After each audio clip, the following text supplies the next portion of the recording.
Merci à tous d'être venus. On attend encore un petit peu de monde, mais on va quand même démarrer pour pas perdre trop de temps sur les déroulés de cette conférence. Rapidement, pour vous expliquer, donc là l'idée c'est de faire un petit topo là sur l'humidité de la réno.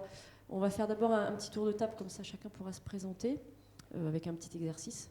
Et donc après, je passerai la parole aux intervenantes pour la présentation de la conférence. Normalement, on devrait s'arrêter vers 12h30, je pense, surtout vu que là, on démarre à 12h15. Donc voilà, pour vous donner un ordre d'idée. Et puis donc, du coup, on pourra se restaurer après ensemble et continuer à échanger à la fin de la conférence. Donc aujourd'hui, la présentation est faite par Émilie Roquepoté de l'AQC, donc déléguée régionale Rennes, et puis par Clotilde Chardon de Kézen Architecture, qui fait partie également du groupement Ecobat. Donc, pour traiter au mieux la question de l'humidité dans les cas de rénovation, on a un préalable indispensable qui repose sur l'importance du diagnostic global et non pas diagnostic corps d'état par corps d'état, le mieux étant de favoriser les visions globales. Donc la première chose qu'on vous propose, c'est évaluer la datation du bâti et le mode constructif du bâti. On ne va pas être dans le même cas de figure si on est sur du bâti ancien ou de la maçonnerie de ciment, si on est sur de la charpente ou autre. Et sur le mode constructif, on ne va pas raisonner pareil non plus les éventuelles analyses de pathologie et ensuite le bouquet de travaux si on est sur une isolation par l'extérieur, une isolation par l'intérieur ou une isolation répartie. Alors l'isolation répartie, dans le bâti ancien, ça peut être le cas dans les extensions, par exemple quand vous faites des extensions bois, ou alors tout ce qui va être un peu monomure, type les murs en bauge. Bon, on peut considérer ça comme de l'isolation répartie. Bien avoir en tête et essayer d'identifier les campagnes successives de travaux, ça nous donne des pistes en fait sur initialement comment était le bâti, au fur et à mesure du temps comment il est devenu et éventuellement où est le problème. Évidemment réunir les données connues, c'est-à-dire tout ce qui peut être plan, diagnostic, thermique, amiante, etc. Les pathologies détectables par un diagnostic visuel, donc ça, c'est la première chose à faire, c'est prendre le temps de faire le tour du bâtiment, de ne pas avoir trop de préjugés, c'est un peu des fois la facilité sur l'origine des causes, et éventuellement demander des diagnostics complémentaires spécifiques type thermographie, test d'étanchéité à l'air, ce genre de choses, s'il y a besoin de compléter. Donc le premier levier de prévention des pathologies, avant toute autre chose, c'est-à-dire qu'avant de raisonner quelle est la campagne de travaux sur la problématique d'isolation des parois, ça va être de limiter les apports d'humidité. Est-ce que tu peux juste faire une petite pause? Du coup, par exemple, à l'agence qualité construction, donc on a de nombreuses statistiques sur tout ce qui est pathologie et désordre trouvés dans la construction. Ah, cache pas. Donc on a de nombreuses statistiques sur tout ce qui a un rapport avec les désordres dans la construction et notamment tout ce qui a un rapport avec l'humidité remonte assez vite. Selon vous, si vous avez un désordre dans un bâtiment, quelle proportion, quelle chance vous avez d'être en face d'un désordre en rapport avec l'humidité? 20%? Donc une chance sur 5. Est-ce qu'il y a d'autres idées? Plus? Donc on dit quoi? 1 sur 4, 1 sur 3, 3 sur 4. Allez-y, ça serait bien qu'on ait 3 peut-être réponses, on essaye pour voir. 3 sur 5. Et la troisième réponse, on joue au juste prix. 8 sur 10. Hein, on voit que ça augmente petit à petit. Et donc la réponse est 64% des désordres, donc quasiment 2 désordres sur 3, si je ne me trompe pas. Quasiment 2 désordres sur 3, ce sont des désordres dus à des défauts d'étanchéité à l'eau. Et dans ces défauts d'étanchéité à l'eau, par contre, nous, on a de tout, mais de toute façon, on va balayer un petit peu tout ce qui est possible et tout ce qui existe. Mais c'est la majorité et la très grosse partie des désordres observés par l'Agence Qualité Construction sont liés à l'eau, et c'est 2/3 des désordres. Donc on était pas mal, il y avait 2 réponses assez proches, et un petit peu de sous-évaluation, mais c'est pas grave, le but c'est de découvrir.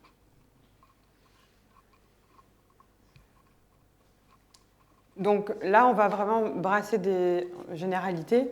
Limiter les apports d'humidité, ça commence par la couverture, donc tous les défauts de couverture.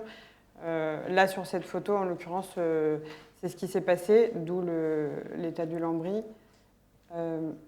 Sur cette photo-là, selon vous, quelle est la problématique liée à l'humidité? Est-ce que quelqu'un a une idée?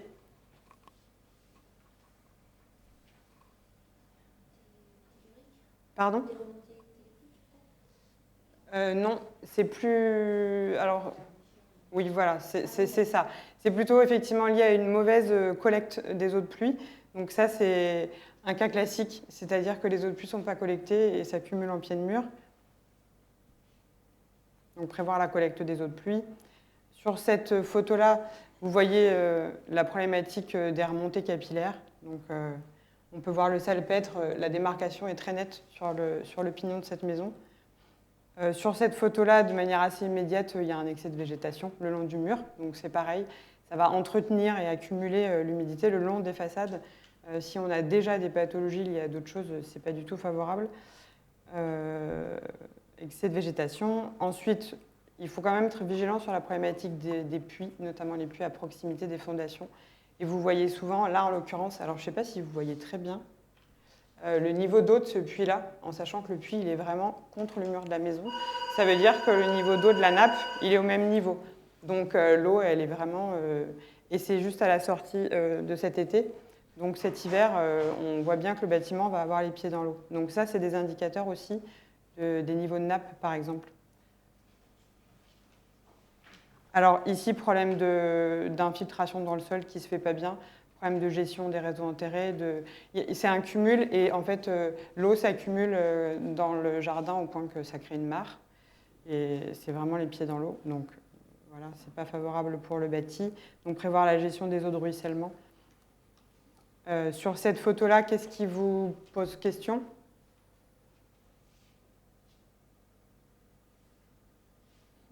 Mais, oui, je ne sais pas si on peut... Est-ce que c'est très visible? Elles sont sombres. Vous voyez?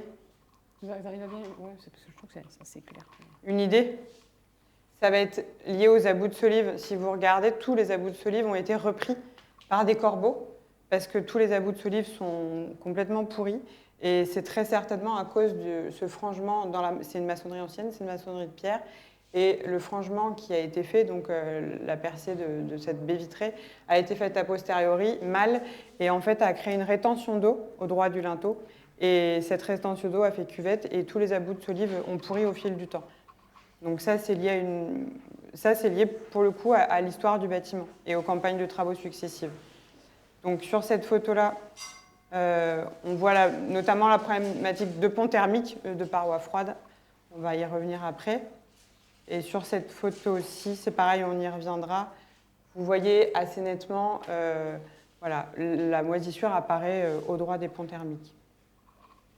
Dans cette problématique-là, donc c'est le même cas de figure. Vous voyez de la moisissure au niveau de la menuiserie, au niveau des angles, tous les angles de la chambre et dans la salle de bain. Et la cause de cette apparition d'humidité soudaine, ça n'est qu'un nid dans l'évacuation, dans l'extraction de la VMC. Un nid qui obstruait en fait l'évacuation de la VMC et ça fait apparaître une problématique de moisissure. Et évidemment, les canalisations, là c'est une canalisation de machine à laver qui a pété, donc après au niveau des plafonds, voilà. Donc c'est des choses basiques, mais c'est les premières choses à contrôler. Donc, deuxième chapitre, on va aborder donc, la conception et la mise en œuvre des parois capables de gérer les transferts d'humidité. Donc, tout à l'heure, en préambule, vous parliez donc de condensation. Donc, la première question qu'on va vous poser, pour vous, qu'est-ce qu'un matériau biosourcé? quelle définition vous donneriez à un matériau biosourcé?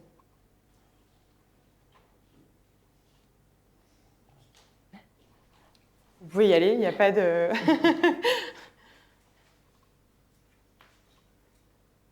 matière naturelle à la base. Ouais. Donc naturel, qu'est-ce que vous entendez par naturel? Tout ce qui est bois, coton. Oui, dans d'autres idées?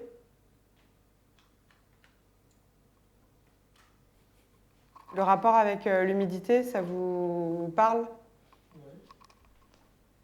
C'est des matériaux qui sont capables de retenir l'humidité Oui. et de le rejeter quand il fait. Oui, effectivement, ils ont cette capacité d'être capillaires, c'est-à-dire de permettre le transfert de l'eau de manière capillaire. Alors, les matériaux biosourcés, c'est donc matériaux issus de la biomasse, donc biomasse végétale et biomasse animale. Éventuellement aussi du recyclage, la ouate de cellulose ou le métis pour ceux qui connaissent, mais surtout les matériaux biosourcés, ce qu'il faut avoir en tête encore plus que d'autres matériaux, ils sont sensibles à l'humidité. Pourquoi? Parce que par définition, c'est des matériaux qui sont compostables. Vous parlez de laine de bois, de chanvre, donc il faut être d'autant plus vigilant. C'est des matériaux qui vont nécessiter en fait une mise en œuvre très rigoureuse pour justement éviter les sinistres dans le cas de leur mise en œuvre. Donc on va vous montrer une série de petites photos sur lesquelles on va essayer d'identifier ensemble les pathologies et pourquoi ces pathologies et du coup comment on anticipe et on rectifie ces cas-là. Première photographie. Alors, je ne sais pas si c'est bien visible. Qu'est-ce que vous voyez exactement et qu'est-ce qu'on constate sur cette photographie? Condensation. Ouais, une condensation. Sur quel type de produit? Sur une fenêtre? Sur une menuiserie, oui. Qu'est-ce qui a bien pu se passer pour que ça condense à ce point-là? Donc oui, effectivement, c'est de la condensation superficielle pour le coup. Je pense que là...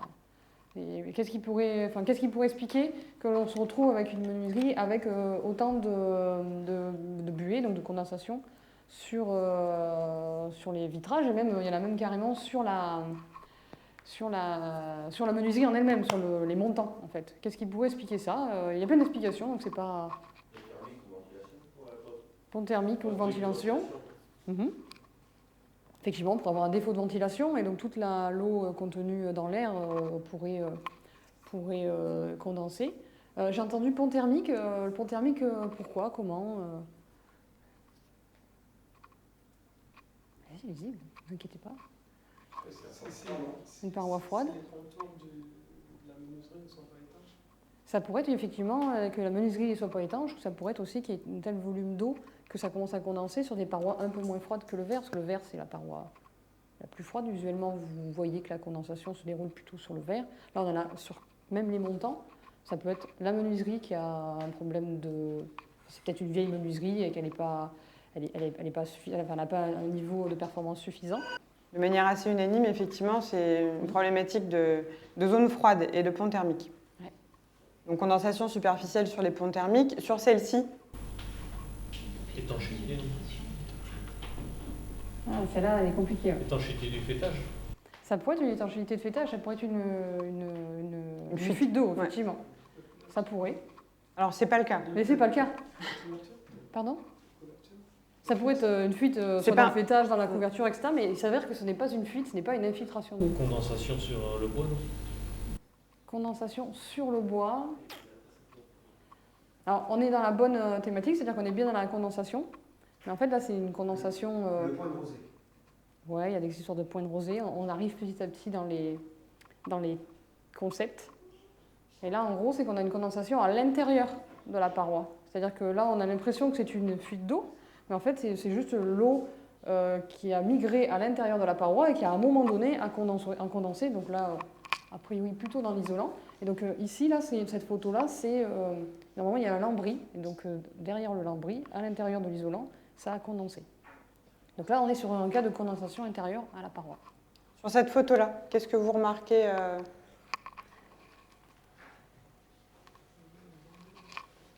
Est-ce que vous voyez suffisamment la paroi au fond? Ok. Donc moisissure, oui. Alors, à cause de quoi? Qu'est-ce qui s'est... Pardon? Les enduits ne sont pas étanches. Alors si, au contraire. Justement, les enduits sont trop étanches. Les enduits sont trop étanches. Ça va être plutôt ça. Mais alors, effectivement, là, sur cette paroi que vous voyez encore l'enduit, et donc ça a bien effectivement moisi sur l'enduit. Mais qu'est-ce que vous voyez par terre qui est tombé du fait justement de la moisissure et de la problématique d'humidité? C'est le doublage. En fait, ils avaient installé un plaque au mur. Donc c'est de la maçonnerie en pierre. Ils ont installé un plaque au mur sur une maçonnerie pierre qui était enduit de ciment, qui est enduit de ciment, c'est toujours le cas, de face, extérieur-intérieur. Donc on voit très nettement sur cette photo que l'endroit où ça a condensé à l'intérieur de la paroi, c'est bien sur la face froide de l'isolant, contre la maçonnerie. Et entre les deux, il y a un point de rosée qui se crée, puisque vous avez parlé de point de rosée tout à l'heure. Donc l'eau-vapeur condense, devient liquide et vient s'installer entre les deux. Ce qui crée à terme quoi? Un décollement des doublages, en l'occurrence le plaque au mur est tombé.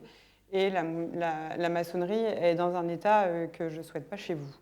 Donc ça pose des problématiques aussi de qualité de l'air. Donc qu'est-ce que la condensation? C'est évidemment le passage de l'eau de l'état vapeur à l'état liquide. Pourquoi?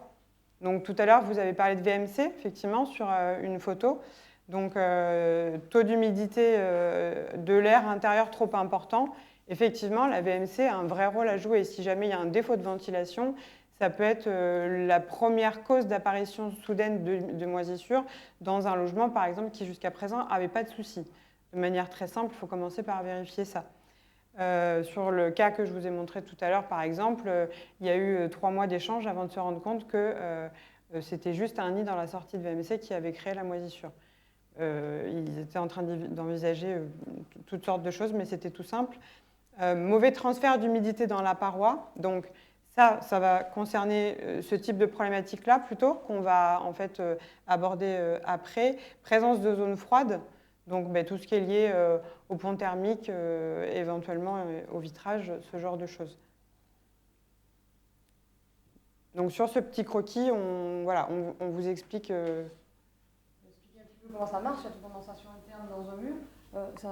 Ça intègre quand même plusieurs concepts physiques qui sont importants. Là, on est dans un cas relativement simple, parce qu'en fait, nous, on a aussi des cas avec des murs qui... Là, c'est un mur simple en maçonnerie, mais des fois, il y a un enduit, des fois, il y a de l'isolant, des fois, il y a encore un doublage par-dessus. Donc, il peut y avoir finalement un système de couches. Mais dans un cas, on va dire, plutôt simple, en fait, vous avez une partie d'une paroi plutôt intérieure, donc qui est plutôt chaude et qui tient... je vais me mettre plus par là. Donc, qui est plutôt chaude et qui a une humidité relative, pas forcément hyper élevé, mais du coup, de l'autre côté, il y a un endroit où il y a de l'humidité beaucoup plus importante et une température plus froide.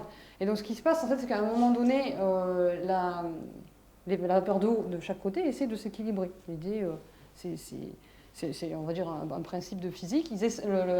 L'humidité essaye de s'équilibrer entre la partie droite et la partie gauche. Et donc, il y a une migration de cette vapeur d'eau dans la paroi. Donc, usuellement, on fait plutôt du chaud vers le froid. Donc la migration se fait à l'intérieur de la paroi parce qu'en fait, tout simplement, le système il essaie de s'équilibrer entre les différentes humidités relatives. À partir du moment où vous arrivez, il y a un moment dans cette paroi-là où en gros le mur il est de plus en plus froid. Il y a un moment dans cette paroi-là où la vapeur d'eau qui se déplace à l'intérieur, eh bien, elle arrive à un point qu'on appelle le point de rosée qui est le point de condensation. En fait, c'est tout simple, c'est que l'air chaud peut contenir plus d'eau-vapeur que l'air froid. Donc, en fait, vous verrez par exemple, si vous allez dans les Caraïbes, vous ne verrez jamais de brouillard. Pourtant, il y a une humidité qui est très importante, mais il y fait très chaud. Donc, l'air est capable d'emmagasiner beaucoup plus d'eau-vapeur que l'air froid. Ici, chez nous, par exemple, en plein hiver, il va faire entre 0 et 3. Vous allez voir, si vous passez dans la campagne le matin tôt, du brouillard. Si vous voyez le brouillard, c'est que l'eau est sous forme liquide dans l'air. Sinon, vous ne le verriez pas. Sous forme vapeur, on ne voit pas l'eau dans l'air. Et en fait, donc, l'air froid a une capacité bien moindre à emmagasiner de l'eau-vapeur. C'est la problématique qui se passe dans nos parois. Donc, alors, ça, par exemple, c'est une petite simulation qui est faite avec le logiciel Ubacus, qui est libre d'accès. Vous pouvez aussi souscrire à un petit abonnement, mais qui vous permet de contrôler un petit peu le comportement des parois. Et cette paroi-là, c'est la paroi qu'on a vue tout à l'heure avec le doublage plaque au mur qui était tombé. Donc, sur cette paroi-là, par exemple, vous voyez que donc, on a simulé la maçonnerie et l'enduit ciment et le plaque au mur de ce côté avec donc, la plaque de plâtre et le polystyrène. On voit bien que la courbe du point de rosée, elle monte jusqu'à arriver à la saturation en termes d'humidité, où ça, donc côté extérieur de l'isolant au niveau du point froid, au niveau de la maçonnerie, on est à 100%, ça condense, et cette zone bleue-là, ça nous montre bien que l'humidité qui se déplace à l'intérieur de la paroi va condenser ici. Si jamais on le regarde comme ça en plan, donc c'est la même paroi, donc Ubacus vous fait une alerte, c'est-à-dire qu'il vous met plein de petites gouttes. Ça veut dire attention, risque de condensation. Sachant que Ubacus, c'est un logiciel qui fait des simulations statiques. Donc méfiance, il y en a d'autres qui font des simulations dynamiques, qui vont intégrer d'autres éléments. Il y a des limites à ce logiciel-là. C'est un outil pour, si vous avez un doute sur quelque chose, vous faire une alerte. C'est-à-dire, OK, là, attention, petit warning. Si jamais j'ai un doute, parce qu'en l'occurrence, c'était le cas ici, vous pouvez aussi solliciter les services techniques, les assistances techniques de, par exemple, Proclima, SIGA ou d'autres, si vous travaillez avec eux. La limite de cet exercice dans Ubacus, si je reviens en arrière, c'est que, en l'occurrence, alors est-ce que les données sont données ? Les données qui étaient renseignées, c'était -5 extérieur, 20 intérieur, pendant une durée de 90 jours consécutifs. Or, chez nous, on a rarement -5 pendant 90 jours consécutifs. Donc attention aussi à bien paramétrer et comprendre le logiciel pour ce genre de simulation. Pareil, ici, on a une maçonnerie ancienne en granit, sauf que le logiciel, lui, qu'est-ce qu'il fait ? Il vous fait un bloc de granit massif avec un SD de 10 000. Donc évidemment, la paroi, elle est assez fermée et ça crée aussi une problématique d'interprétation. D'où sur l'autre diapo, l'essai, qui n'est qu'un essai, de simuler des joints de mortier de terre pour voir comment la paroi réagit. Bon, en l'occurrence, ça n'a pas été probant, mais Proclima et SIGA ont fait des réponses, par exemple, sur ce cas de figure pour nous aider aussi à comprendre. Donc la condensation dans le bâtiment, quels sont les impacts ? Vous l'aurez compris, dégradation de l'isolant, on l'a vu sur la photo, des parements de fait, parce que la moisissure, elle se répand.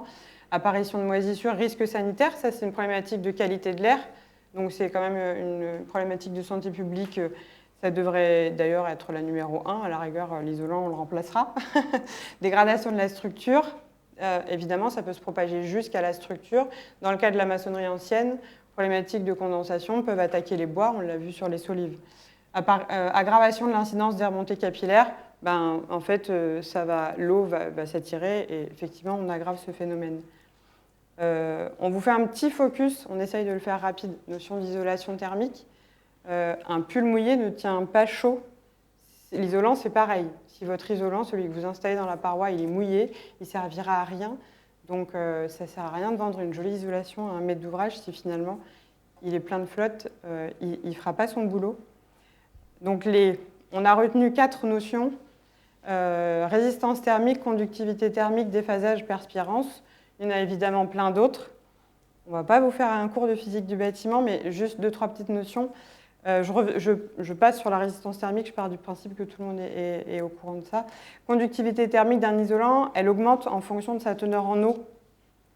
Donc vous comprenez bien qu'un isolant qui de base a un lambda de 0,04, s'il est à saturation, il a un lambda de 0,5, donc par définition il est beaucoup moins isolant, c'est ce qu'on vient de se dire.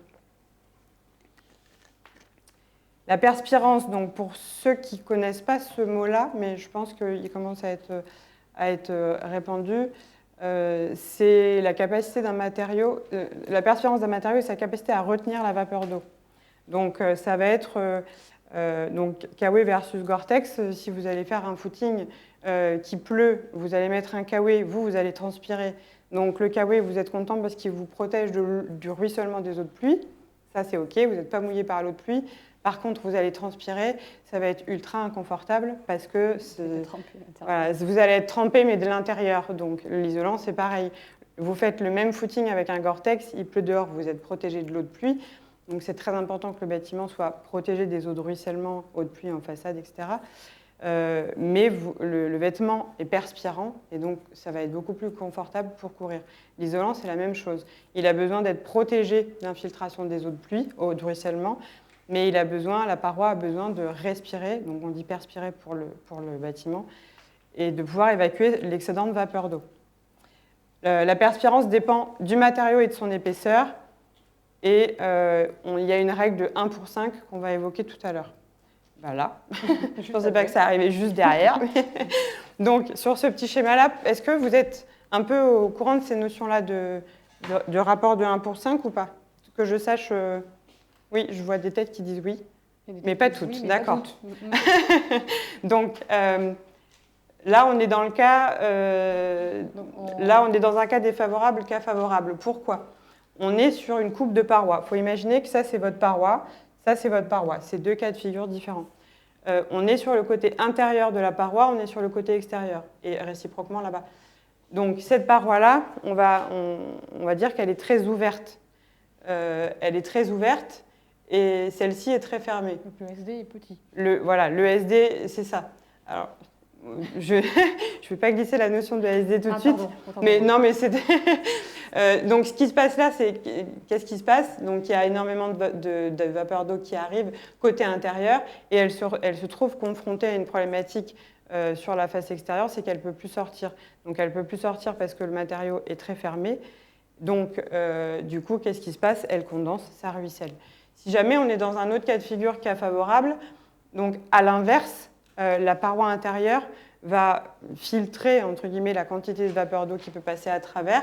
Donc, elle va être plus fermée que la paroi extérieure, ce qui permet, quand la vapeur d'eau arrive côté extérieur de la paroi, à l'humidité de s'évacuer très facilement. Et en fait, on va essayer au maximum de favoriser l'évacuation de la vapeur d'eau côté extérieur de la paroi. Donc là, on dit qu'on est fermé côté intérieur, ouvert côté extérieur. Ça, c'est le SD du matériau qui va nous permettre de contrôler ce genre de choses. Dans une maçonnerie de pierre, par exemple, à l'extérieur, on favorise les enduits chauds naturels, par exemple, qui ont un SD de 1, qui est un SD qui est plutôt petit, pour favoriser justement le séchage de la paroi. Et les enduits ciment qui ont un SD qui est très fort vont faire l'inverse, ils vont plutôt créer ce type de pathologie. La paroi étant fermée, l'eau, vapeur qui circule à l'intérieur, condense et crée des décollements. Tout le monde a vu des décollements d'enduit ciment, des maçonneries qui, à l'intérieur, sont vides de mortier parce que voilà, ça fait fondre les mortiers. C'est valable également, ce genre de schéma, pour une isolation thermique par l'intérieur avec un pare-vapeur, par exemple. Selon l'emplacement où on met le pare-vapeur. Le pare-vapeur, on dit toujours qu'il faut mettre côté chaud.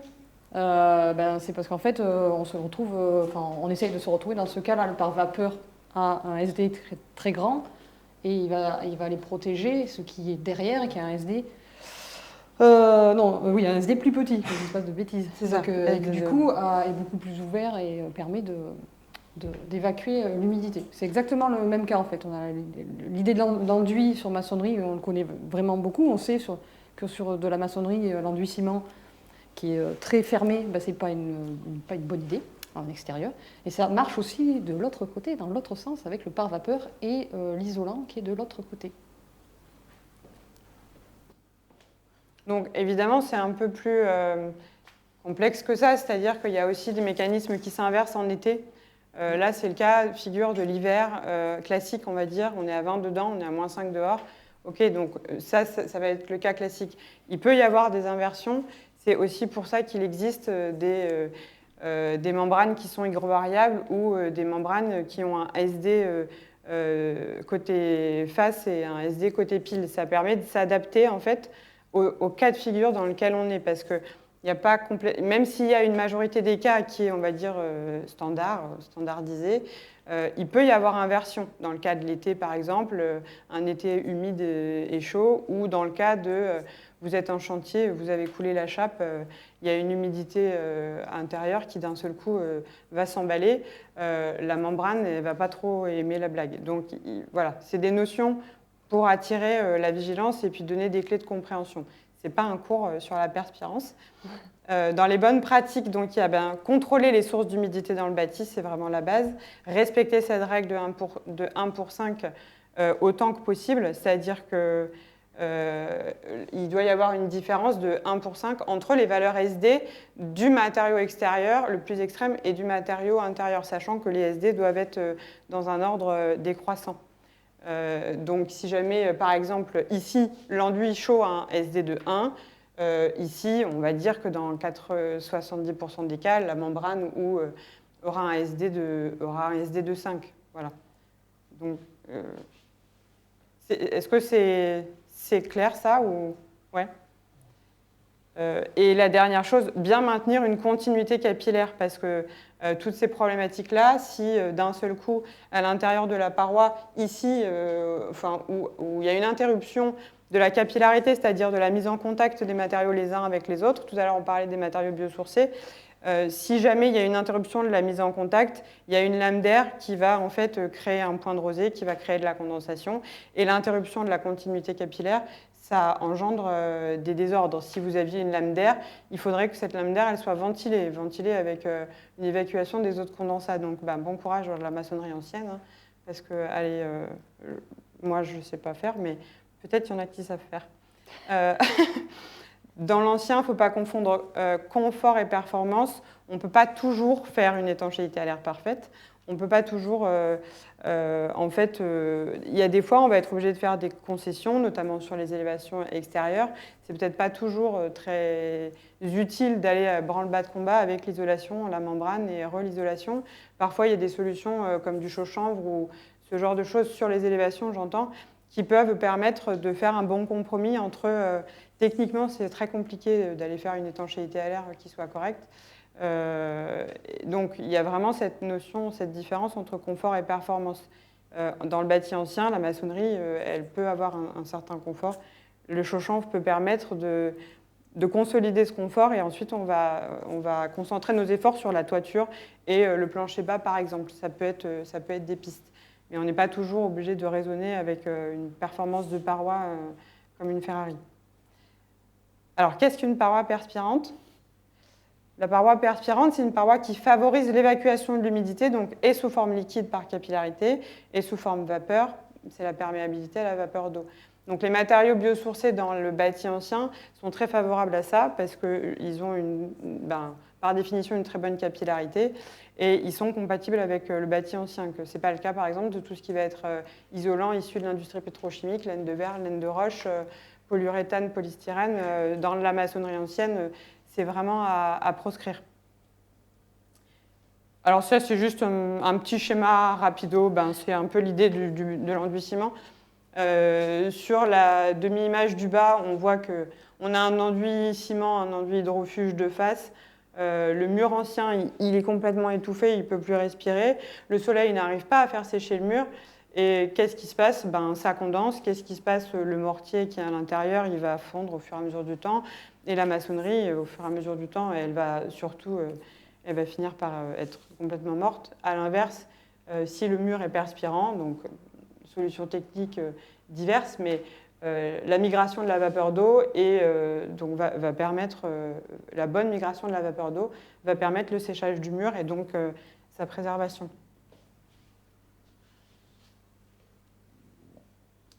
Donc on en a parlé tout à l'heure de celle-ci. L'explication, on en a déjà touché un mot.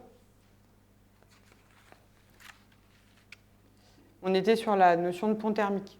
Je te passe la main. Oui. Donc effectivement, la question des ponts thermiques, il y a deux cas illustrés. Il y en a un où on voit clairement qu'on a un défaut de résistance thermique à des endroits où on n'a pas mis d'isolant. Et un autre cas qui est un peu plus... qui a assez clairement quelque chose qu'on voit dans le bâti ancien, où là nous avons donc une solive, on va dire qu'elle est en bois, une solive en bois qui est donc encastrée dans la maçonnerie, ce qui se faisait très régulièrement dans le bâtiment ancien. Et on a à côté de l'isolant. Et en fait, ce qui se passe, c'est que comme il y a une zone qui n'est vraiment pas isolée, ce pont thermique-là, il est vraiment très fort, parce qu'on a une différence entre deux ponts thermiques, entre la zone qui est très bien isolée sur les murs et la zone qui n'est pas isolée sur la solive. Et donc là, on s'aperçoit qu'on a des zones de condensation. Mais ça, je pense que c'est quelque chose qui est déjà bien intégré du fait des réponses, notamment à la question sur la menuiserie. Du coup, pourquoi ces ponts thermiques? Donc il y a la question du pont thermique structurel, hein, tel que la solive qui est à l'intérieur à l'intérieur de la maçonnerie. Mais après, vous avez tous les autres ponts thermiques que l'on peut réussir à modifier, notamment le passage des réseaux. À chaque passage de réseau, il faut réfléchir à bien gérer l'étanchéité à l'eau et l'isolation thermique. La mise en œuvre des isolants, telle que la photo qui a été vue tout à l'heure. La question de la détérioration des parois et enfin les difficultés liées au sujet même de la rénovation. Je ne sais pas ce que tu entends. C'était plus parce que les ponts thermiques en neuf, c'est très facile à anticiper en fait, un pont thermique. En réno, c'est beaucoup plus compliqué, c'est-à-dire qu'on va subir quelque part l'existant, le déjà là. Donc certaines connexions pour maintenir la continuité de l'enveloppe thermique, on va réussir à les gérer, et d'autres pas, parce que ce serait à grand renfort de frais, et parfois ça n'a pas de sens non plus. Dans ce cas, oui, ce que je veux dire, c'est qu'il faut s'adapter du coup au contexte.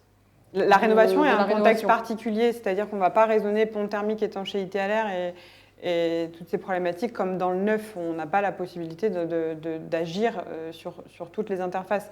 Dans le neuf, par exemple, une pièce de bois structurelle, avant de l'installer, on met ce qu'on appelle une jupe d'étanchéité à l'air, c'est-à-dire qu'ensuite on va faire le raccord.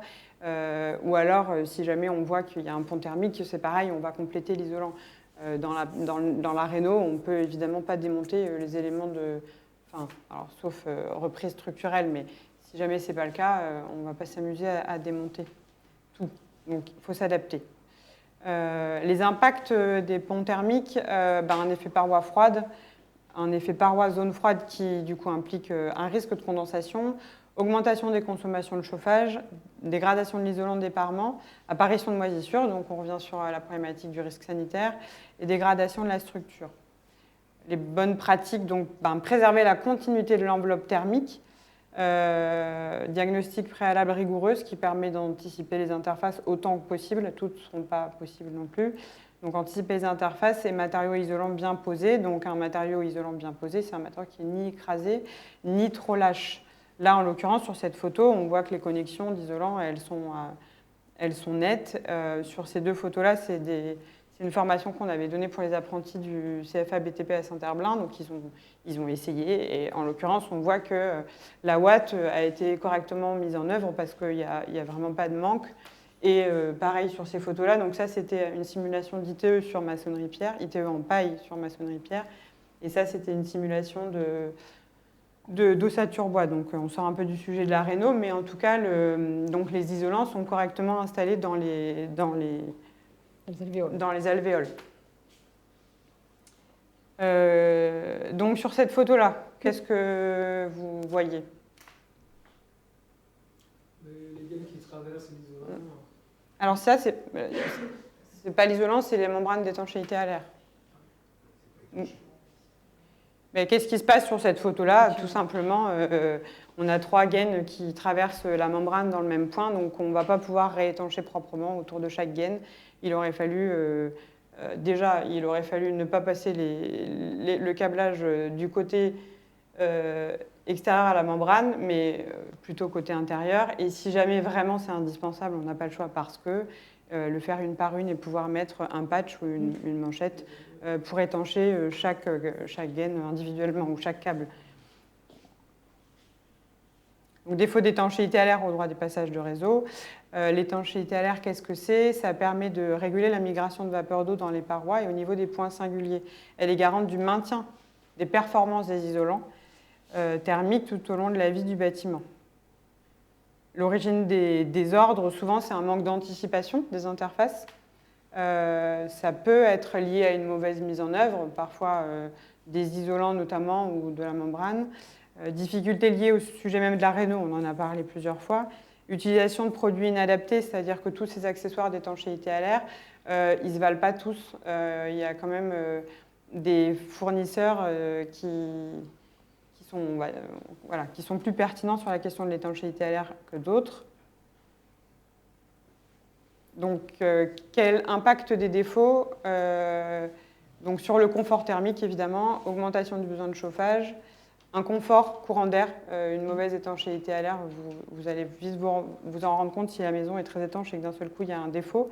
Dégradation de l'isolant des parements, apparition de moisissures et dégradation de la structure. C'est un peu toujours toutes les mêmes pathologies qui reviennent. C'est pour ça que c'est important de prendre le temps de diagnostiquer si vous êtes dans le cas d'une réno sur lequel il y a déjà des pathologies. Les bonnes pratiques en termes d'étanchéité à l'air, ce qu'on appelle le contrôle de l'amide du crayon. Donc, nous, à la formation passive, on nous avait expliqué que si l'étanchéité à l'air est parfaite, on est censé pouvoir faire tout le tour de la coupe, par exemple, ou du plan, sans lever la mine du crayon. C'est-à-dire que si à un moment, je suis obligée de lever la mine du crayon pour faire le raccord de ma ligne d'étanchéité à l'air, c'est que j'ai un défaut d'étanchéité à l'air.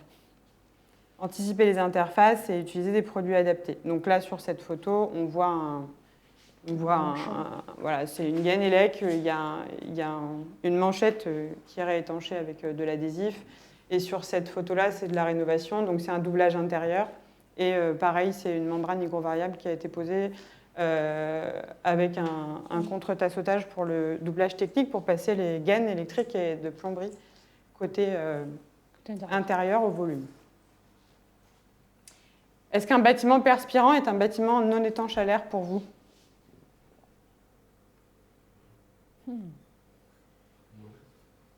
Pourquoi ? Ça n'a rien à voir, effectivement. Et souvent, c'est un amalgame qui est fait. Être un bâtiment perspirant, ça ne veut pas du tout dire qu'il y a des fuites liées à l'étanchéité à l'air. C'est vraiment deux notions différentes. Il ne faut vraiment pas faire l'amalgame entre les deux. Faut pas, voilà. Le bâtiment perspirant, il permet la bonne évacuation de la vapeur d'eau qui est contenue dans la paroi. Voilà. Donc l'étanchéité à l'air, c'est vraiment lié au défaut d'étanchéité à l'air. C'est pas les mêmes choses. Mémo des bonnes pratiques. On fait le petit mémo. Donc dans les bonnes pratiques, vraiment l'étape à ne pas rater, c'est la question du diagnostic. C'est vraiment hyper important d'avoir un diagnostic global au début de l'opération de rénovation. Ça, c'est quelque chose qui est remonté très très fort dans toutes les publications de l'AQC. C'est le défaut de réflexion en amont, en fait, se dire, voilà, c'est quoi mon bâtiment, de quoi il a besoin, etc. Et quelles sont les difficultés qu'il a déjà, qu'il faut que je corrige, et comment je fais pour atteindre le niveau de performance et de confort voulu. Un autre point important, c'est la mise en place d'une démarche de contrôle et d'autocontrôle au point étape. D'ailleurs, je pense qu'on peut parler plus d'autocontrôle que de contrôle. L'autocontrôle, c'est quelque chose que finalement on fait assez régulièrement soi-même, c'est-à-dire que souvent quand on fait un travail, on se dit est-ce que j'ai vérifié ça, oui, etc. L'idée d'un autocontrôle est de le formaliser. Donc là, par exemple, moi j'ai ramené des fiches d'autocontrôle. Là, j'ai donc isolation thermique intérieure par doublage. C'est que du coup, on a des checklists et on est sûr de ne pas oublier quelque chose entre-temps. Ces fiches d'autocontrôle, il y en a plusieurs qui existent, notamment sur l'isolation et tout. Enfin, il y a une bonne dizaine qui existent d'ailleurs sur la rénovation thermique de manière générale. C'est quelque chose dont vous pouvez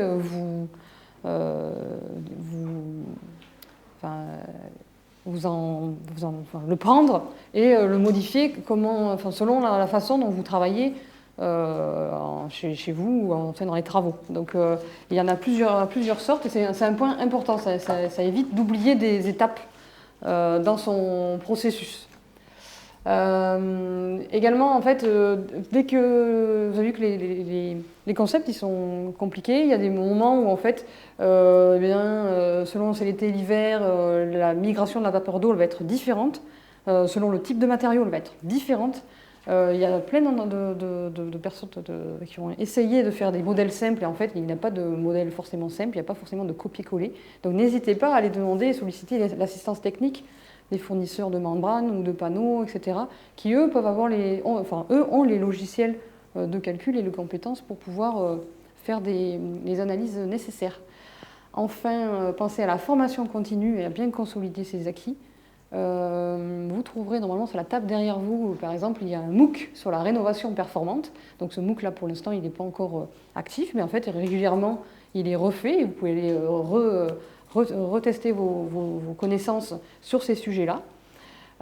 Et enfin un point aussi très important, c'est effectivement sensibiliser les maîtres d'ouvrage sur le rôle de l'occupant et notamment en fait le sensibiliser sur l'importance de l'entretien et de la maintenance de la ventilation et l'importance aussi de l'entretien et de la maintenance de l'ensemble des eaux pluviales, histoire de ne pas ajouter des fuites d'eau et autres infiltrations d'eau en cas de forte pluie.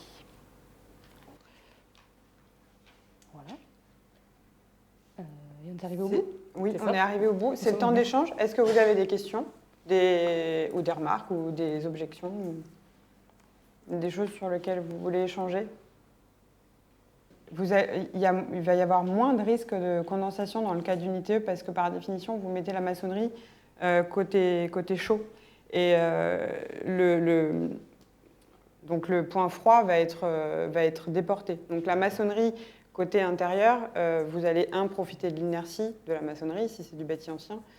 Après si c'est voilà. Mais l'ITE oui va être plutôt favorable. Il y a un peu moins de risques, mais par contre, nous, on a des remontées sur des problèmes de migration de vapeur d'eau. Alors non. Alors oui, non. D'accord. Nous, on a, en tout cas, à la QC, on a des remontées de désordre et en tout cas des remontées de retour d'expérience d'experts qui nous disent qu'ils commencent à avoir effectivement des cas de migration, de problèmes de migration de la vapeur d'eau dans le cas d'ITE. Mais c'est vrai que c'est moins fréquent, beaucoup moins fréquent qu'en ITI. En fait, c'est toujours pareil, privilégier les matériaux biosourcés sur de la maçonnerie ancienne. Moi, je suis dans le cas de la maçonnerie ancienne. Sur une maçonnerie de ciment, il n'y a pas d'objection. De toute façon, le ciment étant déjà très fermé, maçonnerie ancienne, vous avez tout intérêt à favoriser ce qu'on disait tout à l'heure, l'évacuation de la vapeur d'eau, donc et sous forme capillaire et sous forme de perspirance. Les matériaux biosourcés auront cette capacité-là que n'auront pas des matériaux pétrochimiques. Donc l'ITE, oui, ça va être plus favorable. En biosourcé, mais pas en polystyrène. Parce que l'SD ne voit pas de bon. Ouais, ça dépend si vous êtes dans un cas d'un bâtiment à rénover qui est plutôt un bâtiment des années 50-60 construit en béton et en parpaing. Ou si vous êtes dans un cas de maçonnerie ancienne, en fait. Les cas ne sont pas identiques et du coup, la réponse, elle n'est pas identique non plus. C'est des matériaux qui sont assez fermés, donc dans tous les cas, si vous avez à un moment donné un besoin d'évacuer cette vapeur d'eau excédentaire, ça va fermer la paroi. Ça va créer en fait une accumulation de vapeur d'eau à l'endroit où on ne le souhaite pas.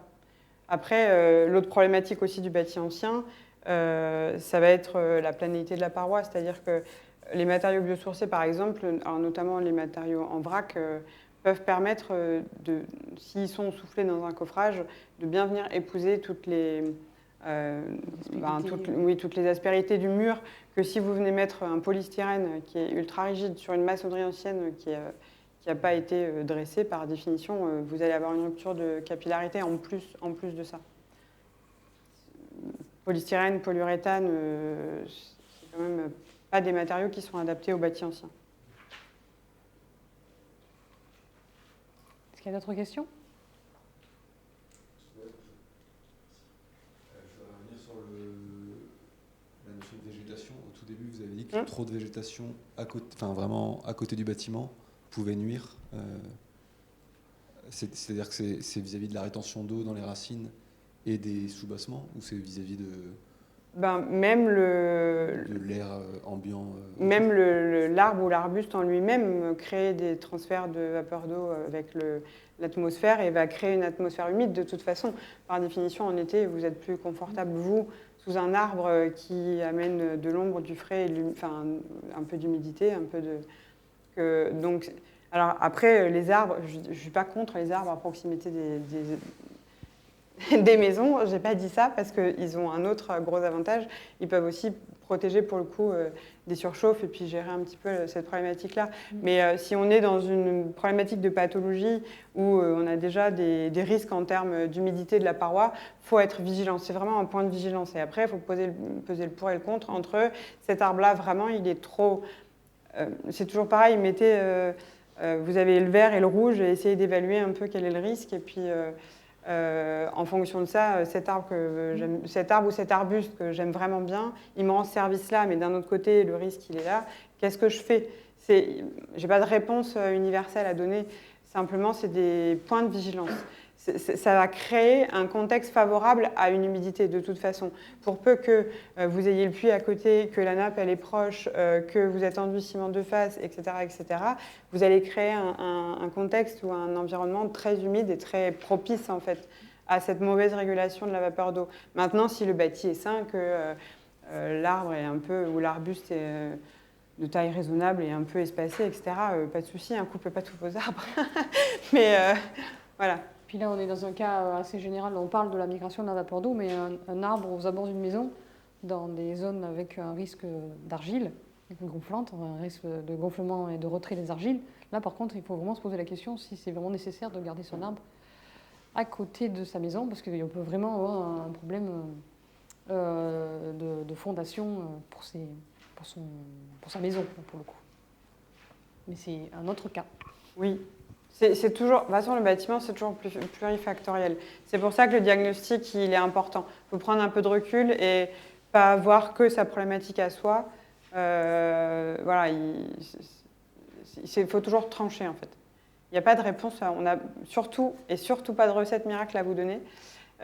Justement pas. C'est tout l'intérêt de cette intervention, c'est chacun doit raisonner au cas par cas de son cas de rénovation, dans quel cas je suis, bâti ancien, bâti de ciment, quelle datation, quelles sont les campagnes de travaux. Il y a tout ce raisonnement à mener qui fait que justement je ne vais pas faire un contresens parce que c'est facile de faire des contresens dans la rénovation.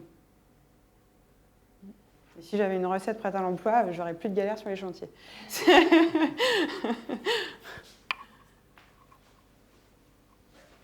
D'autres questions, d'autres choses ?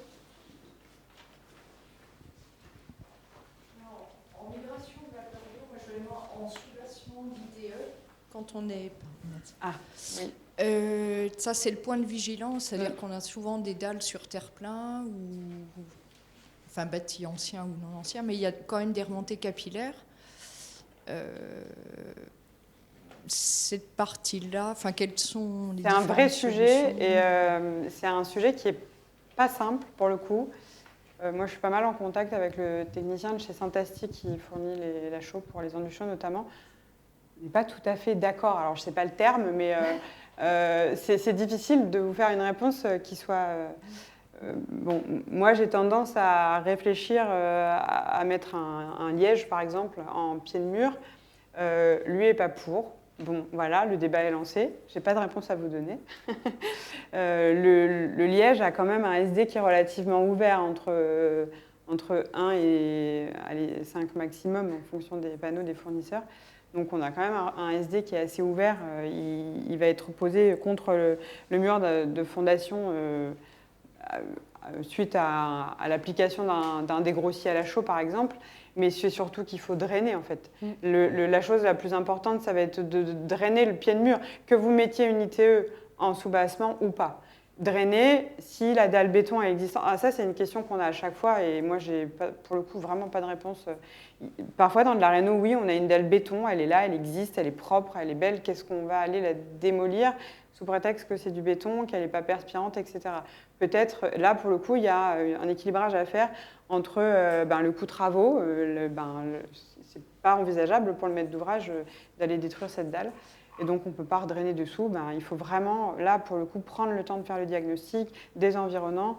Le drain, comment on fait, la décompression du drain, le vrai drain, pas le drain agricole, et un vrai drainage fait dans les règles de l'art qui va permettre, oui, de traiter cette question-là, pour peu que vous soyez en sol argileux, et là, c'est tout gagné. Bon, voilà. Mais ça, c'est une question qui est complexe. D'accord, oui, c'est vraiment quelque chose à traiter, un point à penser à part. C'est vraiment la première, c'est vraiment le premier point d'action, ça va être les premiers 1,50 m. Parfois, par exemple, dans de la réno, on va aller piqueter l'enduit-ciment sur les deux faces du mur sur 1,50 m pour être sûr que sur ce premier 1,50 m qui est un peu critique, on va pouvoir évacuer la migration de vapeur d'eau. Et si, par exemple, on fait une ITE, mais que on a déjà un enduit-ciment existant face extérieure, peut-être on peut replaquer l'ITE contre cet enduit parce que la face dressée est propre. Le SD du ciment est très fort, mais il va se retrouver à l'intérieur de ma paroi côté chaud. Donc, bon, est-ce que c'est si grave que ça? C'est à évaluer, c'est des choses qui peuvent être envisageables. De ne piqueter que sur une partie les enduits ciment et pas toute surface, toute hauteur. Voilà. Merci.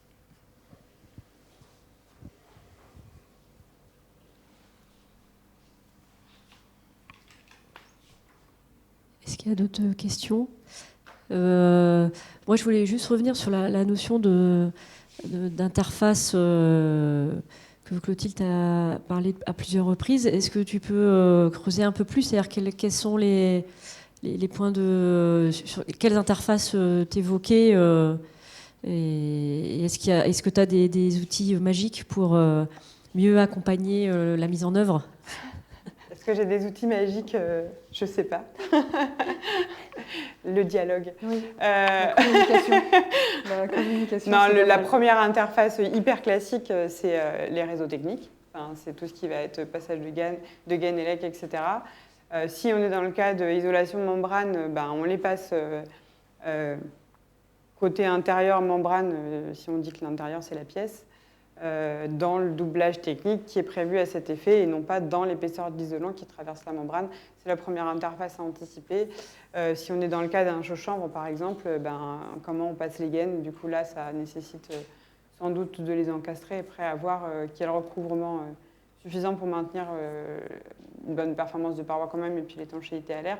D'autres interfaces, ça va être lié, par exemple, reprise structurelle, on va remettre une pièce de bois, c'est passer une jupe d'étanchéité à l'air autant que possible avant l'installation de cette pièce de bois pour que le raccord d'étanchéité à l'air puisse être fait en fait, entre l'étanchéité à l'air courante et le point singulier.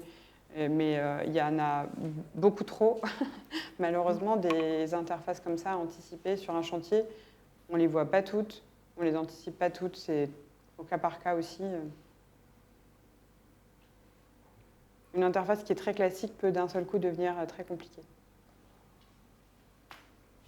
En fait, il faut savoir que la question de l'humidité dans le cadre de rénovation, c'est un sujet qui est quand même très foisonnant. Et il y a beaucoup de personnes qui ont énormément réfléchi pour justement gérer cette humidité à l'intérieur des constructions.